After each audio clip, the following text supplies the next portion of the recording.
Masih di SDB ART-AI. Lo pernah denger mitos soal kolor ijo nggak? Itu loh, makhluk misterius yang suka gentayangan malam-malam, nyulik cewek, dan katanya sih doyan banget sama celana dalam. Tapi cerita yang mau gua bawa kali ini beda, bukan sekadar urban legend receh. Ini cerita asli bro, dari satu kampung terpencil di Indramayu yang sampai sekarang warga sana masih percaya kalau makhluk itu masih eksis. Jadi, ceritanya gini. Sekitar tahun 2001-an, ada satu kampung kecil di Indramayu bagian utara. Lokasinya deket pesawahan, agak masuk ke dalam jauh dari jalan utama. Suasananya adem sih, tapi kalau udah masuk waktu maghrib, heningnya bikin merinding. Apalagi kalau malam Jumat Kliwon. Yang punya anak gadis pasti nggak berani lepas mereka keluar rumah. Warga di sana percaya banget sama yang namanya ilmu pesugihan. Lo tau lah, kayak mendadak tapi bayar pakai tumbal. Ada yang pakai kucing hitam, ada yang nyari bayi lahir sungsang, sampai yang paling seram, pakai celana dalam perempuan. Ya, lo nggak salah denger, celana dalam cewek bro. Dan itu harus yang baru dicuci setelah beres haid. Itu syarat dari satu ilmu terlarang yang katanya bisa bikin lo auto tajir. Nah lo, tapi bukan cangcut racing yang pada bolong itu ya. Nah, waktu itu ada satu orang namanya Pak Sarman. Orangnya rada pendiam, kerjaannya cuma mijit dari rumah ke rumah. Tapi dasarnya dia nggak puas jadi tukang pijat. Dia pengen cepet kaya. Sayangnya, dia milih jalan yang salah, lewat jalur gelap, lewat jalur pesugihan yang dilarang keras di tanah Parahyangan. Dari situ semua berawal. Warga mulai resah. Gadis-gadis hilang tanpa jejak. Celana dalam cewek tiba-tiba raib dari jemuran. Dan tiap malam ada suara cekikikan laki-laki diselingi aroma amis yang nyengat banget. Sampai akhirnya muncul satu sosok aneh di pinggir sawah. Seonggok makhluk tinggi, gondrong, hitam legam, cuma pakai kolor warna hijau.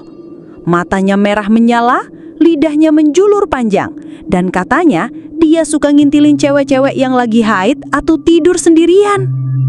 Tapi siapa dia sebenarnya? Dan kenapa Pak Sarman tiba-tiba hilang dari kampung? Satu-satu petunjuk mulai muncul, dan dari sinilah gua bakal buka semuanya.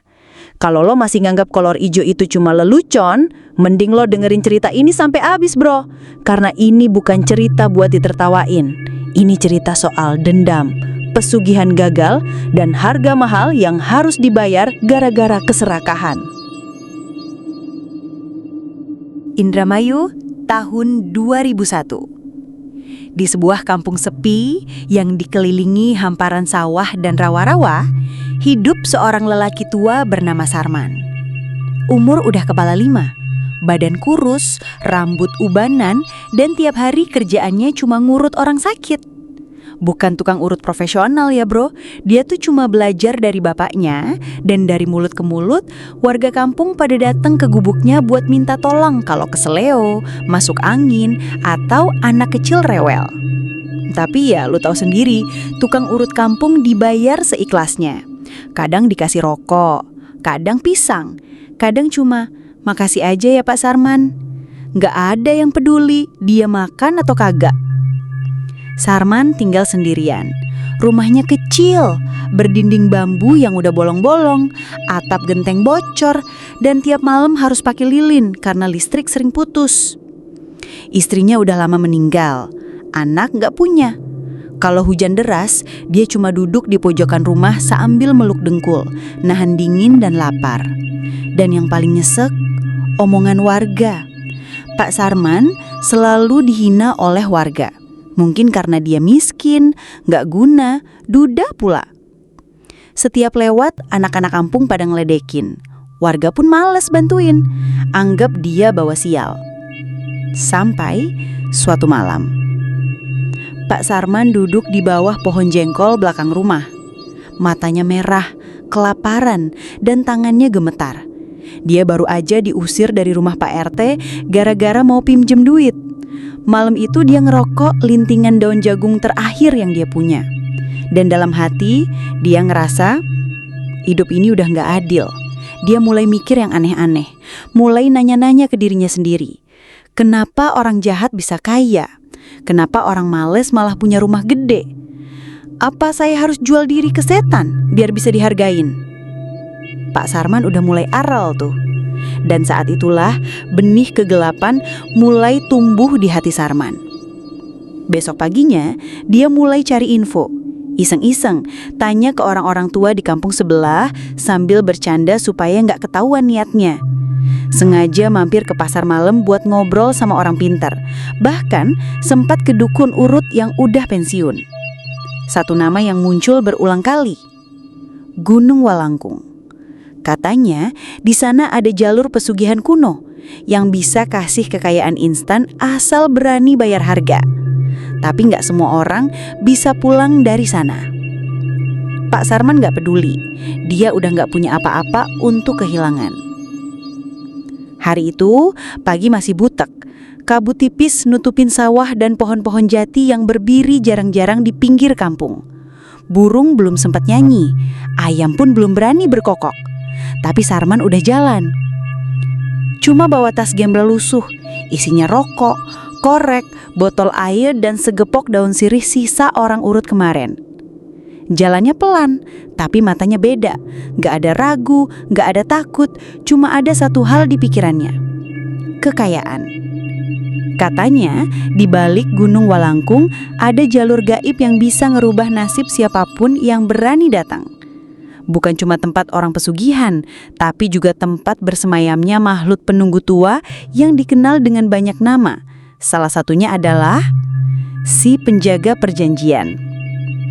Tapi jalurnya bukan sembarangan. Gak ada pelang arah, gak ada jalan setapak.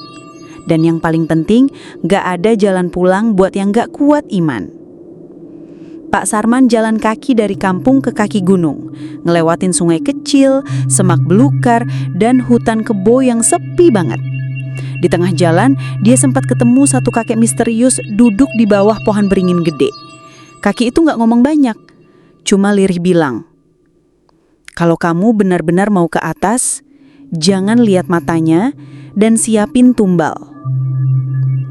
Tapi Sarman gak ambil pusing, dia pikir itu cuma uji mental. Karena di hidupnya dia udah tumbalin segalanya, harga diri, martabat, dan masa depan. Sampai akhirnya menjelang maghrib, dia sampai di batas jalur yang katanya nggak boleh dilanggar sembarangan. Ada batu besar berlumut dan seolah-olah ngebentuk gapura alami. Dan begitu dia lewatin batu itu, alam langsung berubah. Langit gelap padahal belum malam. Angin dingin nyabet badan kayak cambukan. Dan suara aneh mulai berdatangan. Kadang kayak rintihan perempuan, kadang kayak tawa bocah, kadang kayak desisan ular. Sarman tetap jalan, semakin jauh masuk ke hutan Gunung Walangkung. Sampai akhirnya dia nemu satu tempat terbuka, semacam lingkaran tanah merah yang bersih dari dedaunan, kayak udah disapu. Di tengah lingkaran itu ada pohon tua gede banget, kulitnya hitam keunguan. Gak ada angin, gak ada orang, tapi aroma kemenyan semerbak banget. Sarman duduk di tengah lingkaran itu. Dia udah nekat dan dia ngomong pelan. "Abdi Sarman, abdi hoyong benghar, kumaha wae carana." Tiba-tiba, dari belakang pohon muncullah bayangan hitam jalan ngesot. Suaranya kayak daging diseret di tanah, mukanya gak kelihatan, cuma sepasang mata merah menyala. Dan dari mulut makhluk itu terdengar bisikan, "Sekali janji, jangan kau langgar." Dan malam itu juga, Pak Sarman menandatangani perjanjian pertamanya. Gak pakai kertas, gak pakai darah, cuma pakai niat dan satu kalimat sumpah. Dan sejak malam itu juga, hidupnya berubah. Pelan-pelan, tapi gelap. Malam-malam di kampung itu mulai gak wajar. Tapi Tapi yang bikin warga mulai ngomel-ngomel adalah satu hal. Celana dalam cewek-cewek kampung pada hilang. Serius, hampir tiap rumah kena. Mulai dari emak-emak sampai anak gadis yang baru puber. Semuanya ngelapor kalau CD mereka raib. Bahkan ada yang baru dicuci, belum sempat kering, udah nggak ada di tali jemuran. Warga mulai nuduh tuyul. Ada juga yang bilang mungkin maling iseng. Tapi nggak ada yang nyangka kalau pelakunya adalah Pak Sarman, si lelaki miskin yang dulunya sering minta nasi sisa. Sarman mulai menjalani ritual pertamanya. Sesuai bisikan dari makhluk Gunung Malakung, dia harus kumpulin 7 celana dalam wanita buat dijadiin media pemanggil arwah perawan. Gak asal celana, harus yang bener-bener celana dalam yang habis dicuci bekas darah haid. Bingung juga Sarman gimana cara taunya kalau itu habis bekas haid atau menstruasi. Sarman gak kalah otak, dia punya 1000 cara. Secara dia kan tukang urut panggilan juga. Sambil merhatiin yang punya rumah atau ngelihat anak gadis atau emak-emak yang baru beli pembalut. Dan cara pengambilan celana dalam itu, Sarman harus bertelanjang dada dan hanya memakai celana kolor warna hijau. Sarman juga manut aja, gak pakai tanya tuh kenapa kudu gitu. Yang penting aing sugih. Setelah koleksi 7 biji, dia mulai ritual malam hari. Bakar kemenyan hitam dan bacain mantra sambil ngelilitin CD-CD itu ke kain kafan putih yang udah dikasih minyak misik. Suara cewek ketawa mulai kedengeran dari arah hutan belakang rumahnya. Tapi belum cukup, masih ada tumbal hidup yang harus dikasih. Suatu malam, seorang gadis SMA yang biasa lewat jalan pintas di sawah gak pernah sampai rumah. Namanya Rani, anak tunggal Bu Ropiah, tukang sayur langganan pasar. Dicariin warga, dicariin polisi desa, tapi gak ada jejak. Padahal di rumah reot Pak Sarman, gadis itu udah dibungkus kain kafan, dikubur hidup-hidup dengan posisi jongkok, mata melek, dan mulut disumpel. Dia dijadiin tumbal pertama demi pembukaan jalan rezeki. Dan dari situ, semuanya mulai berubah. Pak Sarman tiba-tiba ngeliat di dalam lemari lapuknya ada beberapa tumpukan uang di sela-sela bajunya. Sarman terkejut bukan main. Akhirnya dia berhasil dapat uang banyak. Sambil cengar-cengir lompat-lompat kayak anak kecil yang baru dikasih uang THR 50.000. Sarman mulai membeli sawah, halaman, dan rumah yang agak layak huni. Dan itu semua dia beli bukan di daerahnya, melainkan di daerah Sumedang. Di luar daerah dia jadi orang yang beda. Giliran balik ke kampungnya, pura-pura jadi Sarman yang memprihatinkan.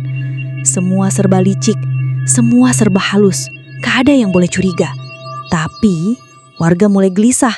Rani belum juga pulang. Dan rumor soal dukun pesugihan mulai bisik-bisik di warung kopi. Tapi gak ada yang nyangka kalau semua itu berakar dari rumah reot di ujung kampung. Rumah yang tiap malam keluar bau anyir dan suara cekikikan dari balik tirai bambu. Rumah Pak Sarman. Kebanyakan orang bakal puas kalau hidupnya udah berubah drastis. Tapi gak sama kayak Pak Sarman. Dia udah punya sawah luas di Sumedang, rumah megah yang adem banget kalau pagi, halaman lapang bahkan bisa gonta-ganti motor tiap bulan. Tapi tetap aja, rakusnya nggak bisa direm. Udah jadi OKB tuh si Sarman. Sarman nggak puas cuma jadi orang kaya di luar kampung. Dia pengen ninggalin masa lalunya. Nggak mau lagi dilihat sebagai orang miskin di mata warga desa. Dia pengen pergi jauh, kabur, nikmatin hidup baru, tanpa dosa dan tanpa jejak. Dan intinya, Sarman mau dendam ke orang-orang yang pernah ngehina dia. Tapi sebelum itu semua, dia harus ngelakuin ritual. Seperti biasa, 7 celana dalam dan darah gadis sebagai tumbal. Malam itu, langit pekat, angin diam, bulan setengah ngumpet di balik awan. Kayak semesta tahu kalau bakal ada yang gak beres. Sarman keluar dari gubuk reotnya di ujung kampung, bertelanjang dada, cuma pakai kolor warna hijau tua yang udah jadi ciri khasnya. Bau minyak misik dari tubuhnya nyengat, bercampur keringat dan niat busuk. Gadis perawan bernama Mila sudah diikat dan dibungkus kain kafan. Dengan tatapan kosong dan senyum licik, dia mulai keliling kampung. Targetnya, celana dalam. Satu persatu, dia nyolong dari jemuran di pekarangan orang. Dari rumah Bu Nur, ke rumah Lilis, terus ke rumah Dela yang anak SMA. Tapi pas nyampe rumah keempat, apes. Ada warga yang ngeliat sosok bayangan tinggi, hitam, jalan nunduk, bawa sesuatu dari tali jemuran. "Woi, siapa itu?" Teriakan itu langsung nyebar kemana-mana. Warga nyalasin senter, ngambil bambu, ngejar sosok misterius yang lari berbirit-birit ke arah hutan belakang kampung. Sarman panik. Gak nyangka dia bakal ketahuan. Walaupun warga belum tahu kalau itu dia, tapi kalau sampai ditangkep, bisa habis riwayatnya. Bukan karena malu, tapi karena ritualnya belum selesai dan waktunya mepet. Dia harus nyampe ke gubuk dan selesain ritual jam 2 malam. Tapi jelas nggak mungkin. Kampung udah siaga. Orang-orang ronda, nyari pelaku pencurian celana dalam. Jalan ke gubuknya dijagain. Semua mata melek. Akhirnya Sarman mutusin buat ngumpet di hutan. Di balik pohon randu, dia ngos-ngosan, gemeteran, sambil manggil-manggil nama makhluk Gunung Walakung dalam hati. Aduh, gimana ini? Bisa gagal ini. Aduh, gagal. Saya gagal. Tiba-tiba, angin berhenti. Suhu anjlok. Daun-daun diam kayak dimatiin. Dan dari arah gelap suara liukan menggema. Srek, srek, bruk. Sarman ngelihat sesuatu. Ular hitam. Gede banget. Badannya segede batang kelapa. Sisiknya nyala lembab kena rembulan. Dan kepalanya nggak kayak ular biasa. Kepala ular itu perempuan cantik. Wajahnya cantik banget, matanya tajam, bibirnya merah darah dan dia pakai mahkota emas. Sosok itu ngambang pelan di depan Sarman yang udah nggak bisa gerak. Lalu dia ngomong, "Kamu telah gagal. Maka aku akan ambil jiwamu." Sarman cuma bisa teriak. Gak sempet lari, gak sempet doa. Ular itu langsung ngangah dan glok. Tubuh Sarman ditelan utuh. Gak ada sisa, gak ada darah muncrat, gak ada tulang tercacar. Cuma ada suara lirih, suara cekikikan, dan kabut putih dari tanah yang dingin. Tapi itu bukan akhir. Mungkin jasad Sarman sudah ditelan hidup-hidup oleh makhluk itu. Tapi jiwa Sarman berubah menjadi siluman. Ya, dia berubah menjadi sosok makhluk mengerikan yang haus akan darah. Beberapa minggu kemudian, warga mulai diganggu sama penampakan makhluk tinggi besar, berkulit hitam pekat, rambut gondrong, bau amis, dan cuma pakai kolor ijo. Makhluk itu mondar-mandir tengah malam, ngintip kamar cewek-cewek kampung, kadang ninggalin bau anyir di kasur atau nyolong CD dari balik tirai. Dan tiap ada yang lihat, cuma satu kata yang bisa dideskripsiin. Kolor ijo. Makhluk itu bukan lagi manusia. Itu adalah jin kolor ijo. Setelah malam mengerikan itu, sosok Sarman udah gak pernah kelihatan lagi di kampung. Tapi teror yang dia tinggalkan gak berhenti di situ. Mulai muncul cerita dari kampung-kampung lain. Awalnya di pinggiran Indramayu, terus nyebar ke Majalengka, Subang, Cirebon, bahkan sampai ke pelosok Banten. Sosok tinggi gede, hitam legam, rambutnya gondrong kayak nenek-nenek pemuja setan, dan satu hal yang paling ngebekas di mata saksi mata. Dia cuma pakai kolor ijo. Kolor ijo yang bolong-bolong, bau kemenyan, dan setiap malam dia muncul cuma buat satu tujuan, nyolong celana dalam perempuan. Gak pernah nyakitin, gak pernah nyeret orang, tapi kehadirannya selalu dibarengi hawa dingin yang nusuk, suara cekikikan cewek dari semak-semak, dan satu bau yang nyengat banget, kayak darah haid dicampur minyak gosok. Orang-orang pada panik. Cewek-cewek kampung mulai nyimpen dalaman mereka di kamar, gak ada lagi yang jemur di luar malam-malam. Bahkan ada yang mulai pasang sesajen di bawah jemuran, berharap si kolor ijo gak ngambil celana mereka. Tapi setelah beberapa bulan, pelan-pelan gangguan itu hilang. Gak ada lagi celana dalam yang hilang, gak ada lagi suara cekikikan dari kebun belakang. Sosok tinggi gede berkolor hijau itu kayak ditelan bumi. Mungkin dia udah puas. Atau mungkin dia masih nunggu kesempatan buat nyelesain ritual yang dulu gagal. Siapa tahu suatu saat kalau lo nekat jemur dalaman malam-malam, dan angin mulai dingin banget. Mungkin kolor ijo bakal dia datang lagi.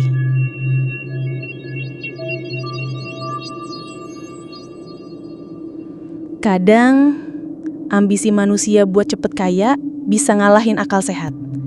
Sampai-sampai rela ngorbanin harga diri, nyawa orang lain, bahkan nyawa sendiri. Ingat, gak ada rezeki instan yang gratis. Pesugihan itu ibarat utang ke setan. Lo mungkin bisa bayar pakai uang, tapi bunganya jiwa lo sendiri. Jadi mending lo kerja jujur, rezeki halal itu emang gak cepat, tapi pasti dan berkah. Dan satu lagi, jangan jemur celana dalam malam-malam. Lo gak pernah tahu siapa yang lagi ngintip dari balik bayang-bayang. Kalau lo suka cerita ini, jangan lupa subscribe dan nyalain lonceng biar gak ketinggalan kisah horor berikutnya di SDB ARTAI. Sampai jumpa di cerita selanjutnya, dan hati-hati kalau malam-malam keluar rumah cuma pakai kolor doang. Bye-bye.